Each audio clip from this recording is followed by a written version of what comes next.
Sistem integumen atau sistem kulit merupakan bagian terluar tubuh kita yang tentu sensitif terhadap lingkungan sekitar. Mari kita sama-sama melihat apa saja yang terdapat dalam sistem integumen. Integumen merupakan lapisan luar sebuah organisme atau organ, misalnya kulit, kulit biji, cangkang, atau kulit buah. Integumen membuat lapisan terluar pada tubuh. Integumen terdiri dari 3 lapisan, yaitu epidermis, dermis, dan jaringan subcutaneous. Epidermis terdiri atas lapisan epitel pipi berlapis. Unsur utamanya adalah sel-sel tanduk atau keratinosit dan sel melanosit. Dermis terdiri atas stratum papilar dan stratum reticularis. Jaringan subcutaneous mengandung sejumlah sel lemak. Yang pertama adalah epidermis, yang terdiri dari lapisan stratum basal, lapisan stratum spinosum, lapisan stratum granulosum, lapisan stratum lucidum, dan lapisan stratum corneum. Mari kita lihat bersama-sama, mulai dari stratum basal. Lapisan basal atau graminativum disebut stratum basal karena sel-selnya terletak di bagian basal. Stratum germinatif menggantikan sel-sel di atasnya dan merupakan sel-sel induk. Yang kedua adalah lapisan stratum spinosum. Lapisan ini merupakan lapisan yang paling tebal dan dapat mencapai 0,2 mm, terdiri dari 5 sampai 8 lapisan. Ketiga adalah lapisan stratum granulosum. Stratum ini terdiri dari sel-sel pipi seperti kumparan. Sel-sel tersebut hanya terdapat 2 sampai 3 lapisan yang sejajar dengan permukaan kulit. Yang keempat yaitu stratum lucidum. Langsung di bawah lapisan corneum terdapat sel-sel gepung tanpa inti dengan protoplasma. Kelima adalah lapisan stratum corneum. Stratum corneum memiliki sel yang sudah mati, tidak mempunyai inti sel, dan mengandung zat kartein. Lapisan yang berikut adalah dermis, yaitu lapisan di bawah epidermis. Lapisan ini terdiri atas lapisan atas dan lapisan bawah. Lapisan atas yaitu pars papillaris, lapisan bawah yaitu pars reticularis. Kedua lapisan tersebut terdiri dari serabut kolagen, serabut elastis, reticularis.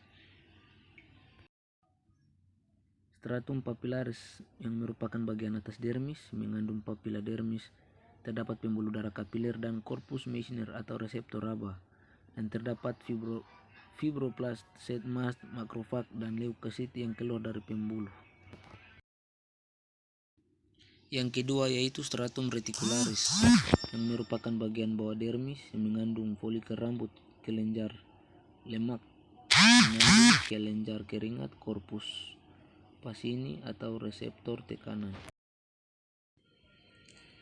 Yang berikut jaringan subkutan, lapisan terbawah sistem integumen. Fungsi utama menyimpan lemak, memiliki jaringan ikat yang mengikat deris ke otot dan tulang.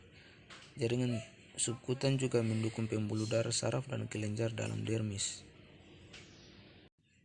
Pada jaringan subkutan terdapat kelenjar minyak atau yang disebut dengan sebase gland. Kelenjar keringat dan minyak berfungsi melembabkan kulit dan mencegah kulit kering serta mengeluarkan pelumas dan lemak. Kelenjar subkutan juga terdapat kelenjar keringat apocrine yang menghasilkan keringat yang mengandung lemak, terutama terletak di ketiak dan sekitar alat kelamin.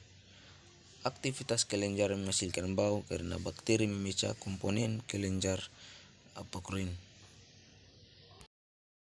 Pada jaringan subkutan juga terdapat kelenjar keringat ekrin yang tersebar di seluruh permukaan tubuh, lebih banyak di telapak tangan, kaki, dan wajah.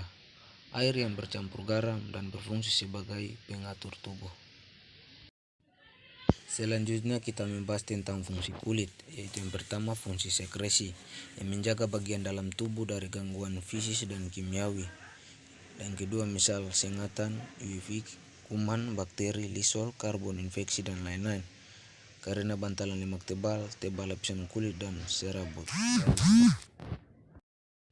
Fungsi kulit yang kedua yaitu fungsi absorpsi. Yaitu kulit sehat tidak mudah menyerap air. Kulit sehat tidak mudah menyerap larutan dan benda padat.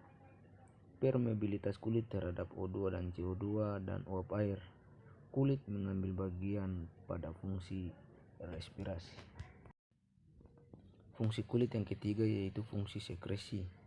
Itu kelenjar kulit berfungsi mengeluarkan zat tidak berguna atau sisa metabolisme, misalnya NaCl, urea, asam urat, dan amonia. Fungsi kulit yang keempat yaitu fungsi persepsi, yaitu respon panas, respon dingin, dan respon tekanan.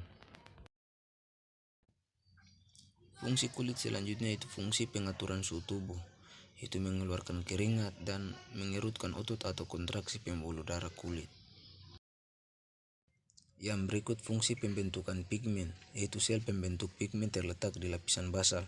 Jumlah melanosit menentukan warna kulit, dan warna kulit tidak sepenuhnya karena pigmen kulit, namun juga tebal tipisnya kulit, reduksi AB, dan karoten. Yang berikut fungsi keratinisasi, yaitu proses berlangsung 14-21 hari dan sebagai perlindung terhadap infeksi. Fungsi tubuh yang terakhir yaitu fungsi pembentukan vitamin D. Tubuh terkena sinar matahari langsung dan tubuh memproduksi vitamin D dengan membakar kolesterol di sel kulit. Light this bitch up.